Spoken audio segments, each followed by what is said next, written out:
예, 오늘 야고보서 1장 5절 말씀 보도록 하겠습니다. 한번 인사할게요. 옆 사람과 사실 때 오해도 뵈니까 참 좋습니다. 인사합니다. 오해도 뵈니까 참 좋습니다. 좋습니다. 점심 맛있게 드셨습니까? 인사합니다. 점심 맛있게 드셨습니까? 오늘 그 취나물도 맛있었고요. 그 백김치입니까 오늘?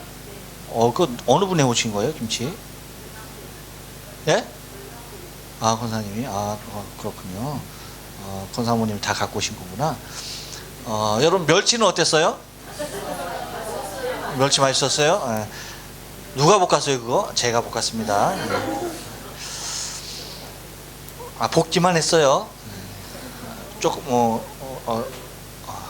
딘 건 그것 때문에 딘 게 아니었구나. 아무튼, 아내가 수족을 못 쓰는 바람에 제가 고생을 합니다.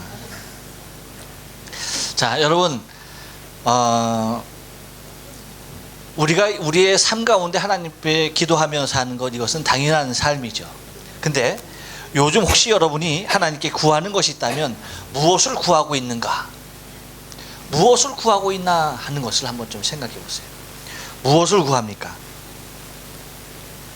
소윤아, 기도하는 것 있어?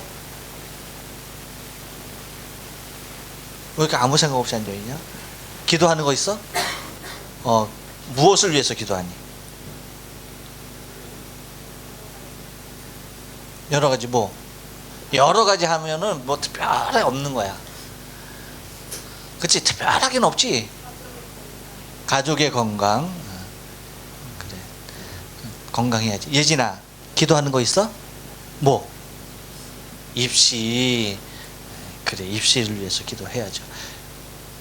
예지야, 넌 뭐 기도하니?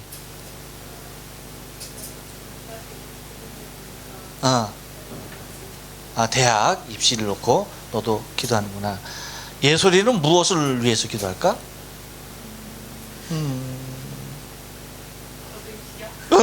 그래, 입시래요. 예솔이도 입시. 너 빨리 왜 네 이름 안 돼? 그래, 상현이는 무엇을 위해서 기도하니? 있네. 그래.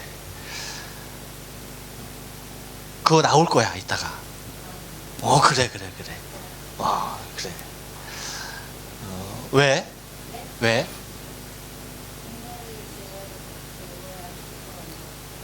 그래? 열받게 하는 게 맞니? 아니야? 많이 배고프니? 그래. 여러분, 우리가 그 삶 가운데 하나님 앞에 기도할 것들이 많이 있습니다. 근데 내가 지금 무엇을 구하고 있는가에 대해서 좀 생각을 해볼 필요가 있습니다. 여러분, 오늘 5절 말씀 보니까 구함에 대해서 우리에게 얘기하고 있는데, 이 야고보 기자가 우리에게 하나님 앞에 구할 것에 대하여서 이야기하고 있는데, 그럼 무엇을 구하여야 할까라고 할 때 여러분, 우리가 생각해야 할 것이 있어요. 지난 시간에 봤던 1절에서 4절 말씀 우리가 한번 생각해 봅시다. 그 안에 일어났던 일들을 우리가 생각해 보면 우리가 구하여야 할 게 무엇인지에 대해서 좀 알 수가 있고, 또한 그 구하는 기준이 무엇이 되어야 할지에 대해서도 우리가 어느 정도 기준이 설 수 있을 것 같아요. 야고보 사도가 우리에게 얘기하는 것을 보면 뭐라고 얘기하는 거니?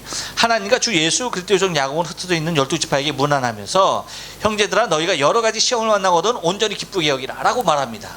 그러니까 다시 말하면 여러분, 우리가 하나님 앞에 구해야 할 것은 다른 것이 아니라 내가 만나는 시험조차도 기쁘게 여길 수 있어야 되겠죠. 그런데 사실 그 시험이 내게 기쁨으로 올 수 있기까지는 그것이 그냥 내게 기쁨으로 오지는 않는다는 얘기예요. 시험이 내게 기쁨으로 와야 되는데 그것이 자연스럽게 내게 기쁨으로 오지는 않는다는 거예요.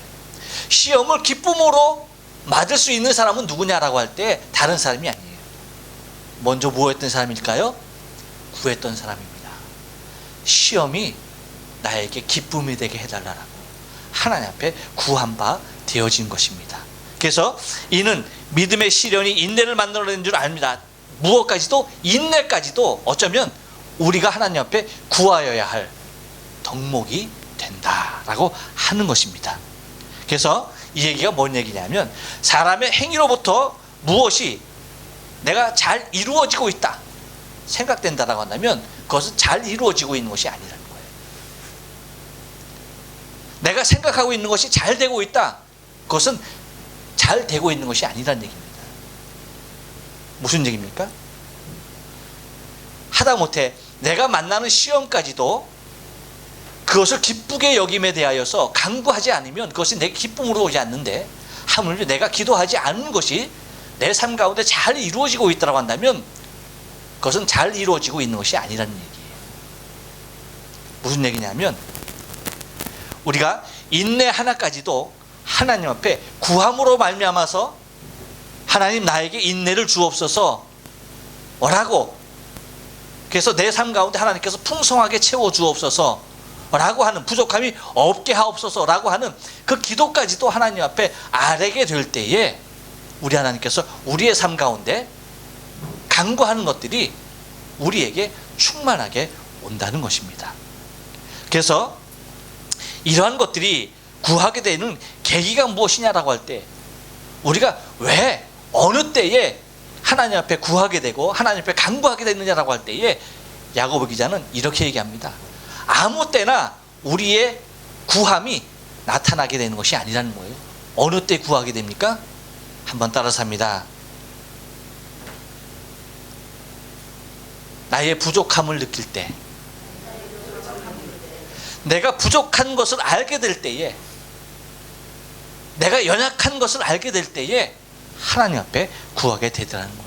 그래서 구하게 되는 계기는 다른 것이 아니라 너희 중에 누구든지 지혜가 부족하거든 이라고 얘기합니다. 자기의 부족함을 깨닫게 될 때에 우리는 모든 것에 능하시고 모든 것을 갖고 계신 하나님 앞에 구하게 된다는 거예요.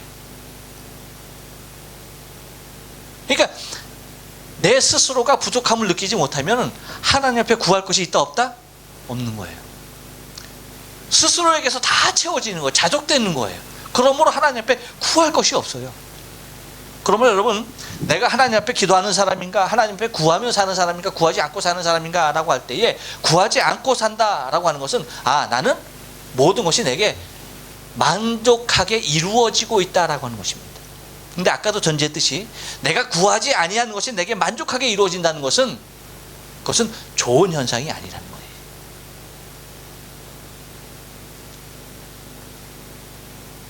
그것은 매우 위험한 현상입니다.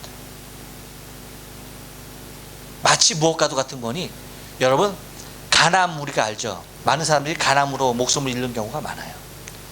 왜 특별히 여러분 간암이 목숨을 잃는 경우가 많습니까? 왜 치사율이 높아요? 간암이? 다른 건 아니에요. 발견이 늦게 되는 것 뿐이에요. 왜? 간암은 말기가 될 때까지 그 증상을 못 느껴요. 그 증상이 오지 않는 거예요. 여러분, 감기 든 거 금방 아세요? 모르세요? 금방 알아요. 감기 든 건 바로 알잖아요. 코 막히면 뭐 감기? 코 감기.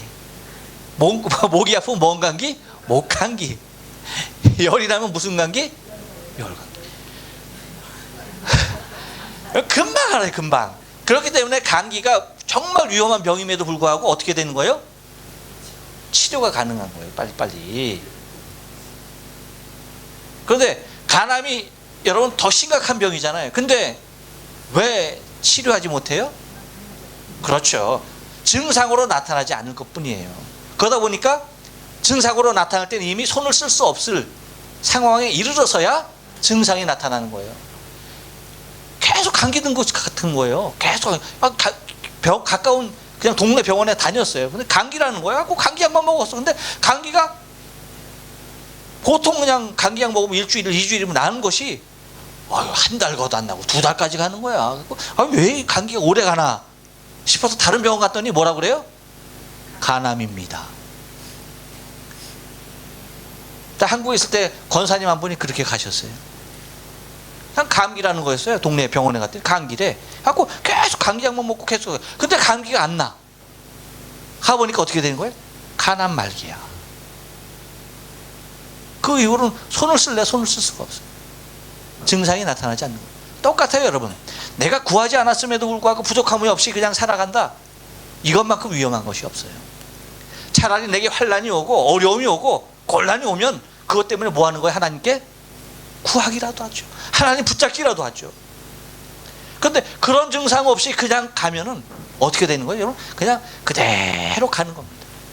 위험한 거예요, 위험한 거. 그러므로 내가 하나님 앞에 구하게 되는 것은 뭐냐? 부족함을 내가 알게 될 때에, 깨닫게 될 때에 구하게 되는 거예요. 내 힘과 내 능력으로 할 수 없습니다 라는 것이 체험되게 지면은 하나님 앞에 무릎 꿇게 되어 있다는 겁니다. 그래서 너희 중에 누구든지 지혜가 부족하거든, 알지 못하거든, 부족함을 느끼는 것이 가장 우선적이다라고 합니다. 나의 연약함을 아는 것이 가장 중요한 것입니다. 나의 능력을 아는 것이 아니라 나의 부족함을 아는 것, 나의 무능력을 아는 것이 가장 중요하다. 무엇에? 구함에 있어서 가장 중요한 계기다. 시간 없이 제가 빨리 갈게요. 누구에게 구해야 합니까? 그렇죠. 하나님께 구하라. 그리하면 주시리라. 할렐루야. 우리의 부족함을 사람에게 구할 필요가 없어요. 누구에게 구한다? 하나님께 구하는 거예요. 하나님께. 근데 하나님께 구하지 않고 사람에게 구하는 경우가 많아요. 물질에다 구하는 경우가 많고요, 사람들의 힘에 구하는 경우가 많고요, 법에 구하는 경우가 많고요. 그런 경우가 많아요. 오직 하나님, 그분만을 구해야 합니다. 그분에게만 구해야 합니다. 그럼 하나님께서 어떻게 주십니까? 어떻게 주신다? 모든 사람에게 후히 주시다. 할렐루야. 후히 주시되 꾸짖지 않으신다 라고 하는 거예요. 우리의 부족한 것에 대하여 절대 꾸짖는 분이 아니에요. 그것을 고백하는 자에게 풍성하게 주시는 분이지, 너 그런 것도 없어, 아이고 이걸 그냥 뭐 했어 그동안, 그런 하나님이 아니란 말이에요. 그건 누구예요? 네, 여기 있는 김 목사나 그러지, 다른 하나님은 절대 그런 하나님이 아니에요. 아시니까 하나님 앞에 구하면 그분은 왜 이제 왔니 하지 않고 그래 구하니 주시는 거예요. 할렐루야.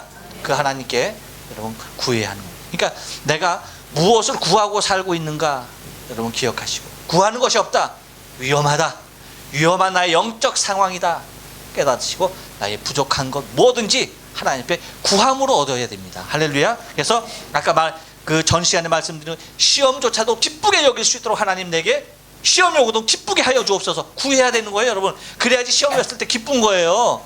구하지 않았는데 시험이 오면 여러분 미치는 겁니다. 무슨 얘기인지 아시겠죠? 시험이 와도 기쁘게 하옵소서 하면은 시험이 오면 정말 기뻐지는 거예요.